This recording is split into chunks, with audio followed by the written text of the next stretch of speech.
I have with me a 14-year-old GPU. It's a 1GB AMD HD7770 made by VTX 3D, which, fun fact, stands for Vertex 3D. That's gaming. Vertex 3D stopped trading in 2016, so in a way this is a real piece of history I have in my hands. Speaking of in my hands, it's very sticky. I don't know why. It's been sat in a cupboard in a box for over a decade. And no, I never spilled anything on it.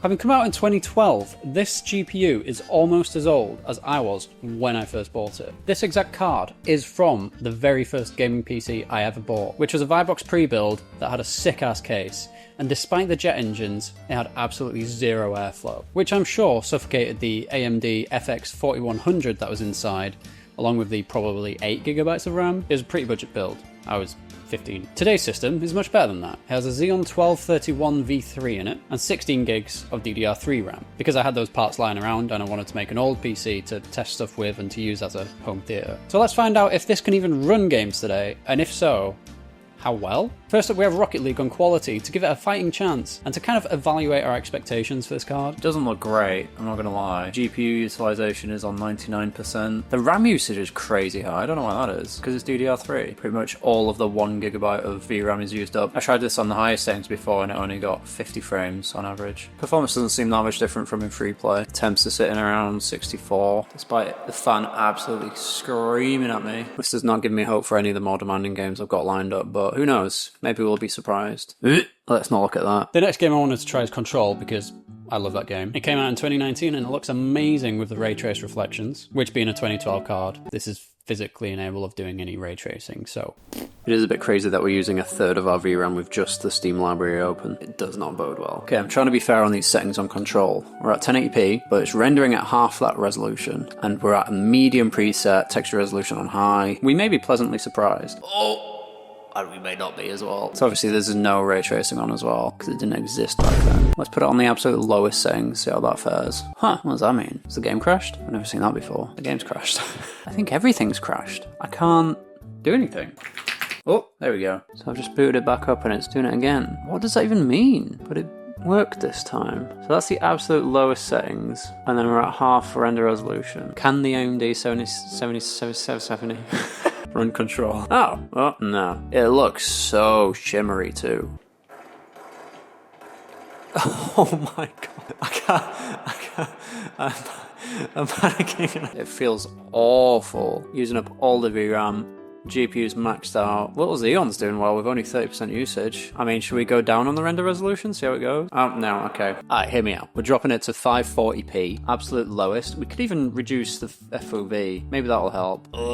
0? Why are you on medium? Get on low. Whoa, cinematic 30 FPS. Hold the phone, that's so blurry, Jesus. It's really trying. It doesn't feel as bad now. Oh, it's dropping a bit.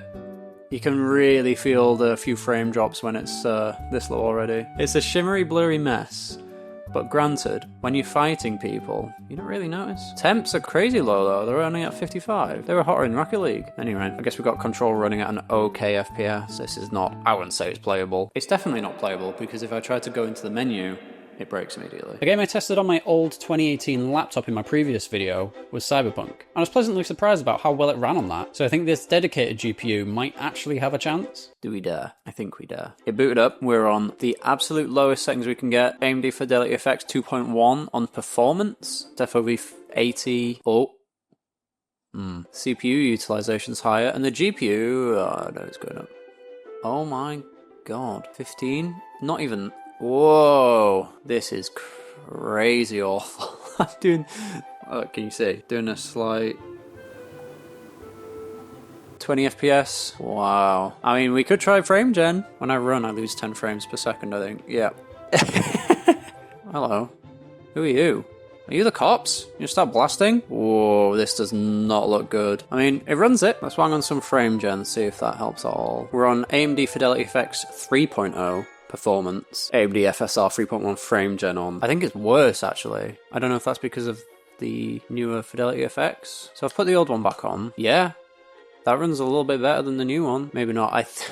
I honestly think the frame gen is actually making it worse. It's putting more like pain on the GPU. CPU is doing insanely well for the age of it though. This is obviously GPU bottlenecked, but I mean there might also be a RAM bottleneck here because it's using 12 gigs at the minute, but on idle this system was using 4 gigs and I have 16. So it's hitting 30 frames a second though, nice and cinematic. So this is the same as before when we were in the city driving.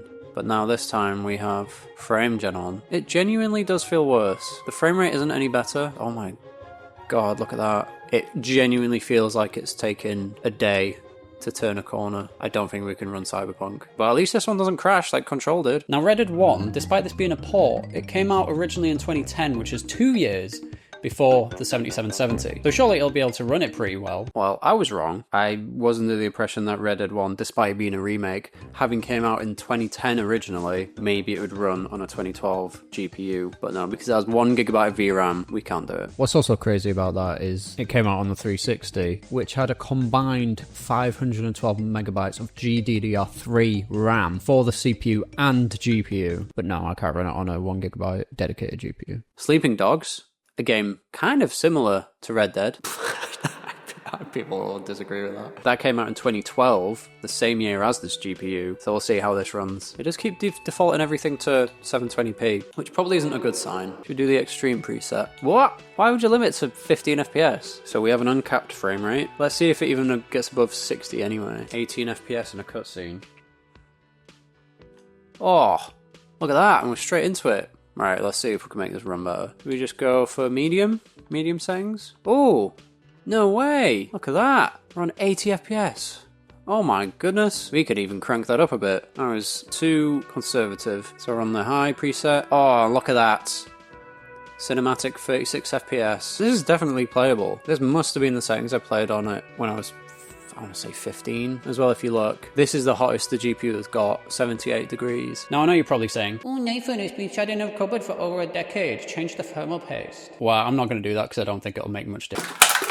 I've never done this before in my life, and I feel like anyone realistically buying a cheap old PC probably would also never do it if they're just a consumer rather than someone that's into like actual tech and stuff. So the performance I've got with the temps I've got, I'd say it's fine, because it's representative of someone buying one of these now. But if we're bothered about how the performance was when it first came out, why is it sticky? Oh my goodness, that fell out. I mean, it is dry. I don't know why it's sticky. It's just been sat in a cupboard for 10 plus years. Maybe something's been decomposing on it. The dust is sticking to me now. Can't get rid of it. I guess I'm the microfiber cloth now. Oh my god, that's rock hard. Yeah, maybe that is part of the problem. I'd love to clean the outside because that's really getting to me. It really bothered me. I've seen people do it where they mask off the surrounding dye, but I'm not going to do that. Could just ignore the bits that have gone over the edge. Over the hedge mentioned? Where you watch I'm just cleaning off some capacitors and transistors. Is that enough? I'm sure I'll get 70 million comments about how it's not, or it is,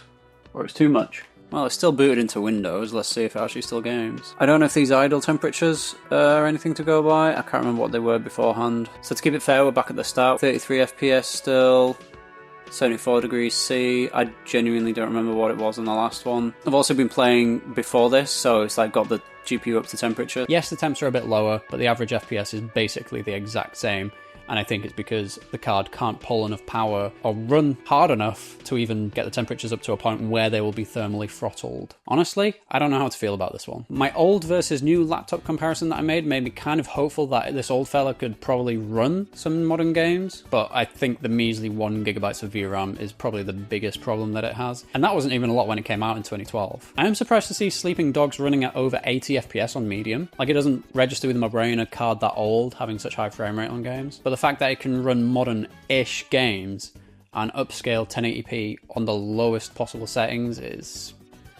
So I think this is probably going to go back into the cupboard for another 14 years to get stickier. I might make another video on it when I'm over 40 years old.